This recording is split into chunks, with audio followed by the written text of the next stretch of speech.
So you went to sleep around 10? Yeah. Okay, and then what? I woke up. You killed her? All right. The case of Derek Rosa, the teenager accused of killing his own mother while she was asleep beside her newborn, has been shocking Florida for nearly 2 years. Now, the judge at the center of it all has made a decision that could change the course of this trial. Was he forced to step aside, or will he stay on the case? Well, we're going to break it all down with a Florida criminal defense attorney, and let's talk about it right now. Welcome to Sidebar, presented by Law&Crime. I'm Jesse Weber.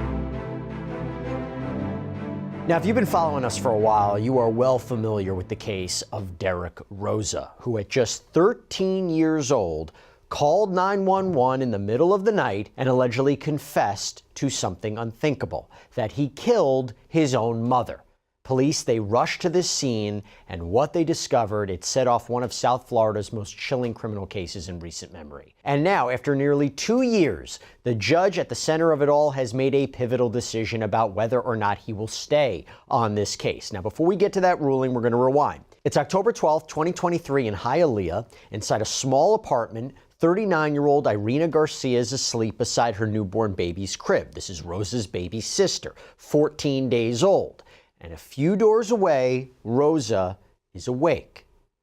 Hours later, police say he would stab his mother more than 40 times while she slept, leaving that infant, thankfully, unharmed in her crib. And moments after this attack, officers would arrive to find a scene that would shock this community. And you have a son who would calmly call 911, seemingly confessing what had just happened. There is body cam from the early hours after the crime that captures Rosa's apparent confession. So you went to sleep around 10? Yeah. Okay, and then what? I woke up. You killed her? All right.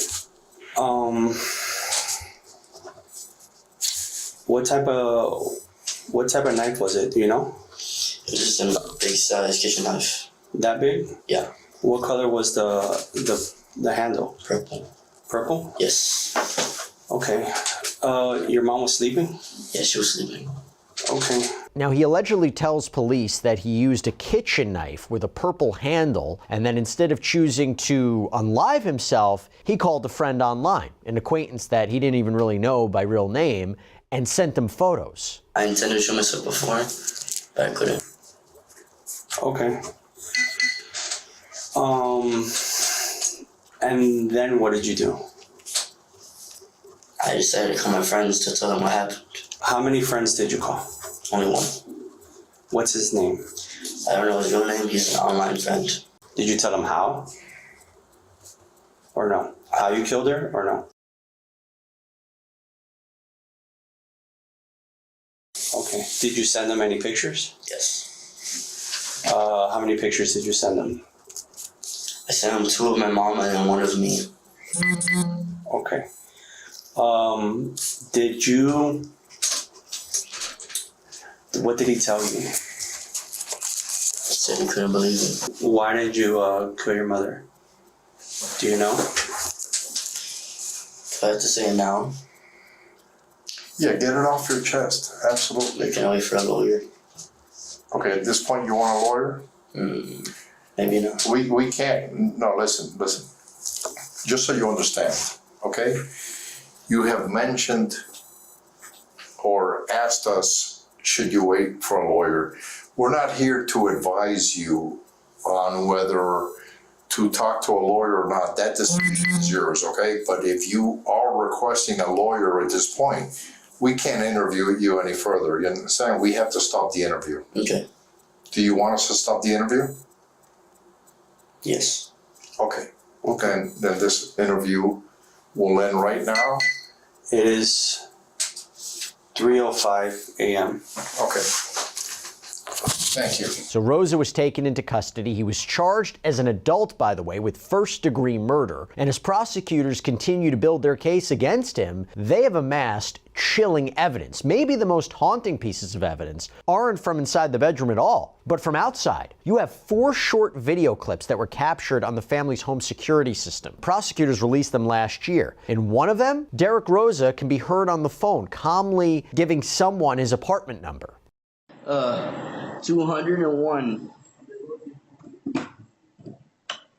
In another, he seems to mumble something in Spanish to his mother about a possession that wasn't working properly. Okay.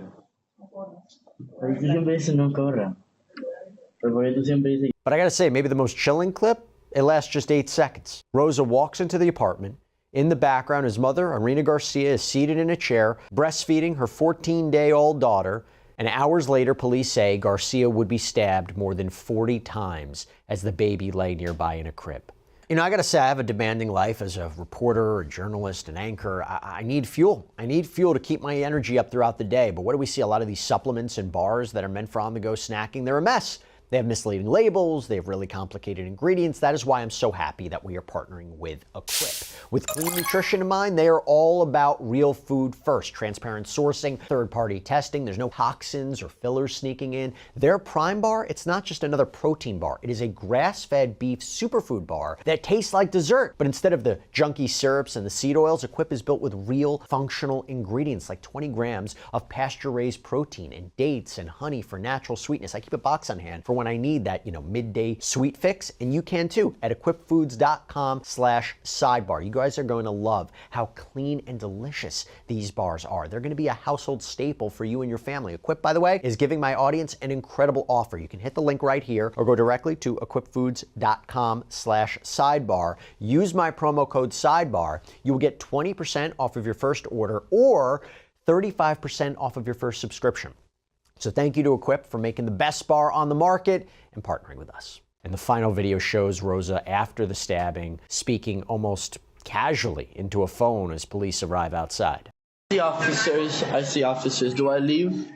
Do I leave my house? Do not leave. Okay. Stay there where you are in your apartment. Moments later, red and blue lights, they wash across the screen as officers pull into the parking lot. Now, the baby monitor images from inside the newborn's room, they appear to capture Rosa's mother lying down next to the crib at around 10 in the evening, and less than an hour later, images appear to show Rosa on top of his mother just before or during the killing. And from the start, Rosa's attorneys have argued that their client, barely a teenager at the time, deserves compassion and fairness from the system. But what has happened? In recent months, their focus has shifted to the judge overseeing this case, Circuit Judge Richard Hersch. And a motion filed earlier this month, Rosa's defense had asked this judge to disqualify himself, saying that his behavior had crossed the line from firm too biased. Now, we will get into the details of this motion, but to help break it all down, I want to bring on Florida criminal defense attorney Kaysia Earley. Kaysia, thank you so much for coming on. It's so good to see you again.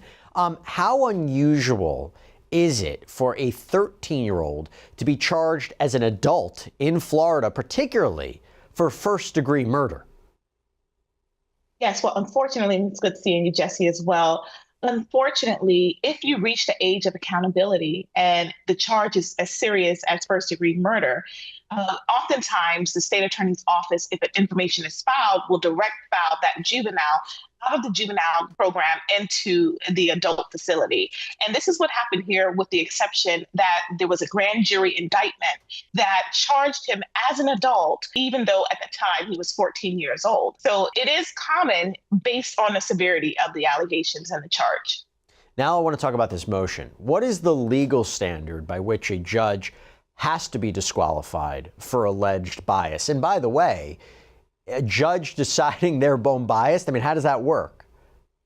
Yes, I mean, it's the fine line, because based on the motion, the court, which is the judge in this instance, if you take the allegations as true that that judge is not being a fair and impartial judge, then oftentimes what the judge will do is recuse themselves. But there's been times when it's a well-written motion by the defense and the judge has refused to recuse himself based on the allegations or based on the alleged conduct. There has to be more than just a complaint or the appearance of the judge being unfair. And oftentimes when the defense draft these motions, they typically attach a transcript. Let's say there was an initial hearing and the judge did not allow them to have access to the record or made some egregious comments from the bench. A transcript is usually attached to that. And if the judge decides, well, these allegations are not true and decides not to recuse himself, there's always a higher court. But usually it has to have more evidence than your belief, your subjective belief that the judge is being unfair.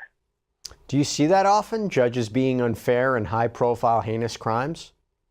I see it in regular trials. I mean, I've filed my share of motions to recuse a judge. Usually it's when the judge lacks judicial temperament, when the judge is just being extremely rude. And you may say, well, what's the reason that you would file a motion to recuse if a judge is being rude? Well, if a judge is talking down to you, cutting you off and not allowing you access to the record, then sometimes your client will see that behavior and lose confidence in you as counsel. So it's imperative that the judge not only follows the law, but exhibits the proper judicial temperament so that we can zealously advocate for a client. So I filed motions in the past to recuse a judge if I believe that my client was not receiving a fair trial, and some have been granted and some have been denied. And by the way, before we move forward, what are the unique challenges that a defense attorney faces when they're representing a young person like this, accused of a violent crime, a juvenile who's being tried as an adult? What are the challenges there?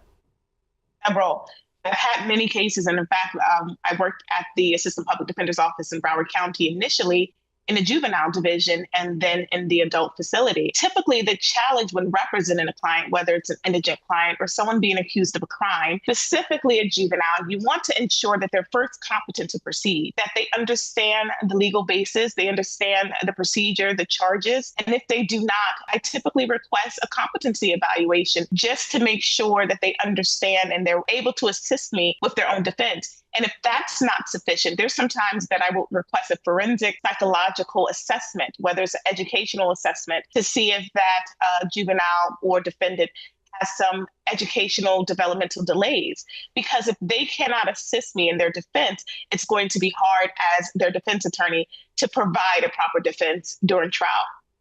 So let's get into this motion, okay, about the disqualification. Now, when Rosa's lawyers filed their motion to disqualify Judge Richard Hersch, they didn't really mince any words, saying, quote, Derek Rosa's motion is based on a well-grounded fear that Judge Hersch is biased against him. This fear, amongst other factors, stems from Judge Hersch's actions and attitude against Derek Rosa and the defense.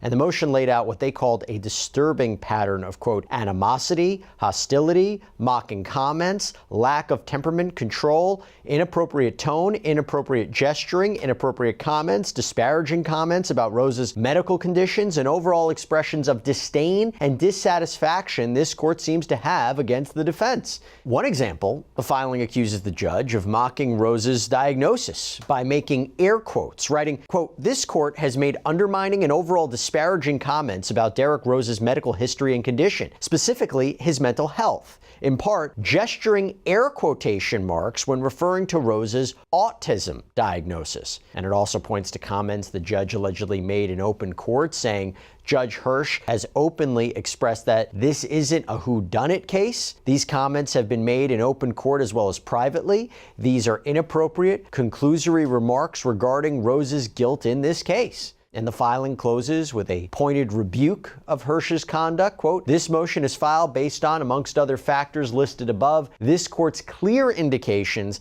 that he has already concluded that Derek Rosa is guilty of murdering his mother, and this isn't a whodunit case.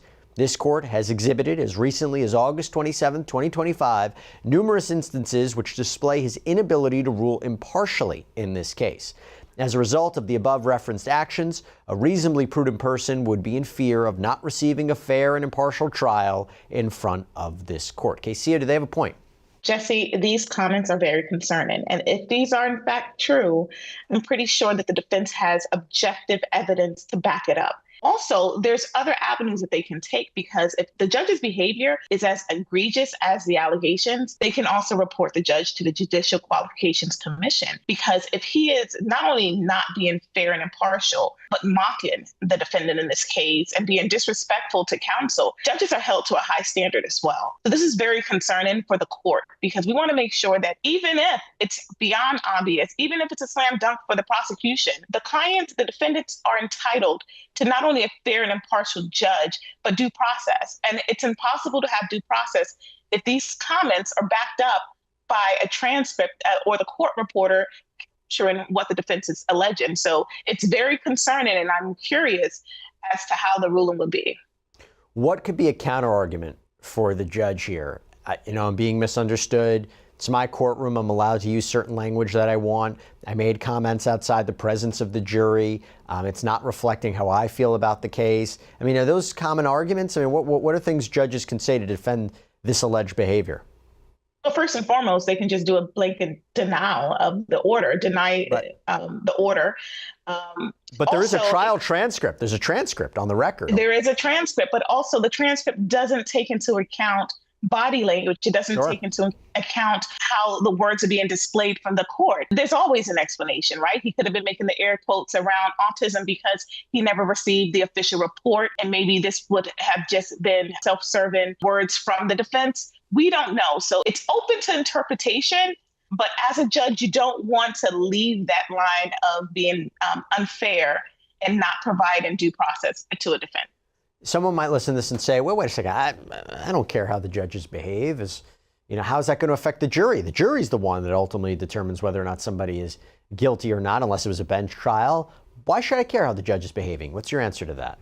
It's very important because although the judge is not going to determine guilt or innocence, or in this case, whether or not Mr. Rosa is guilty or not guilty, the judge is there for every stage of the proceeding. So he is the one that will make the determination as to whether or not an objection is overruled or sustained. His body language can show favoritism or whether or not he's partial to one side or the other. So this is very important. And also, if he is found guilty, the judge is the ultimate person that is responsible for the sentence. And although he's been charged with a first-degree murder, typically lesser included offenses are included in the jury instructions. In Florida, first-degree murder is life until you die. But if there's less included, let's say manslaughter, the judge has that determination to sentence him to the highest possible sentence. So we want to make sure that the judge is fair. And if he's making these remarks and they are truly memorialized on the transcript, that is very concerning.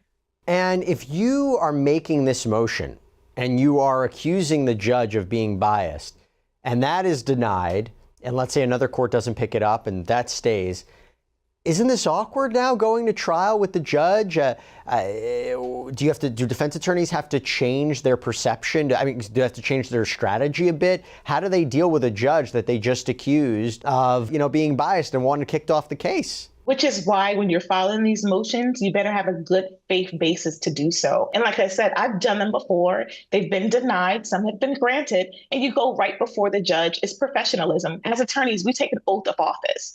And you're not supposed to take anything personal. And if you want the judge to uphold the rule of law, sometimes you will be denied. Sometimes your motion will be granted. But professionalism is key. I give the judge the same professionalism, the same respect in his court. And you just work. You do your job. It's not uncomfortable, because this is our job. We fight zealously for our clients, and we also make sure that we are keeping that line of communication and professionalism open. Have you, in your experience, please don't name names, have you seen situations where you've had a motion denied and the judge, in your opinion, acted a little bit more unfavorably towards you or your client after that, that motion? You could feel it? Personally, I've experienced both ends of the spectrum. Typically, I usually have a judge who will respect the fight, upholding the Constitution. And then sometimes I have a judge who is offended that you even challenge the judge. And again, they have to understand that there's checks and balances in the judicial system as well. And all we're doing is making sure that our clients' constitutional rights are protected. It's not uncomfortable to me, because as long as I know the law and case law is on my side, that sets the legal precedent, we're doing our job. It's difficult, but it's our job. And look, somebody might be listening to this and saying, this guy's accused of killing his mother. Why should I care if the judge is mean to him or biased against him? But no matter who the criminal defendant is, they do have a right. They do have constitutional rights, particularly to a fair trial. And I will say, for the cases that look the most egregious and where the evidence looks overwhelming that the person did it, you want to make sure that there were no problems during that trial process, because a conviction can be overturned and then you start from ground zero, and that's not great. Now, I will say what happened here. September 15th, Judge Hersch issued a ruling. Despite the laundry list of accusations, he is not stepping down. His reasoning was simple. The defense motion was legally insufficient. In other words, the claims, I guess even if assumed true, they don't meet that strict legal bar that requires a judge to recuse himself, Kaysia. I guess that's what we're talking about?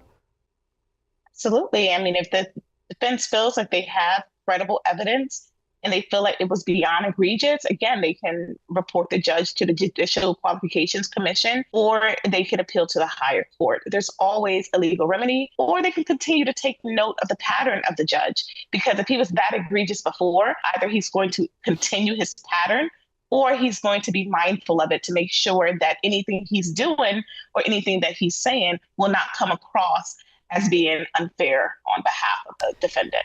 Could the defense use this ruling later on as grounds for an appeal if Rosa is convicted?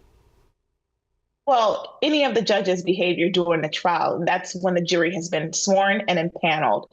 So if they have new evidence that he was not given a fair trial due to the behavior of the judge during the trial, then of course they can always file a motion for a new trial and cite that. But bringing in pretrial motion behavior from the judge for something that did not happen in the presence of the jury would not be sufficient legal basis to grant a motion for a new trial. Could they bring another motion later on during the course of the trial? If, like you said, they discover what they believe are new violations, new evidence of bias?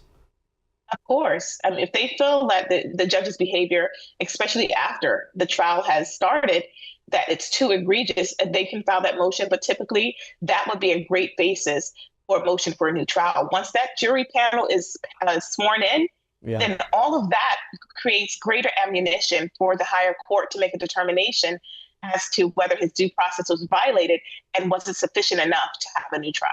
So now Rosa's case moves forward under the same judge that his attorneys tried to push out. By all accounts, it seems that Rosa is still being held without bond at the Metro West Detention Center awaiting trial for the murder of his mother. The defense may appeal this ruling. Judge Hersch may not be going anywhere. The trial is expected 2026.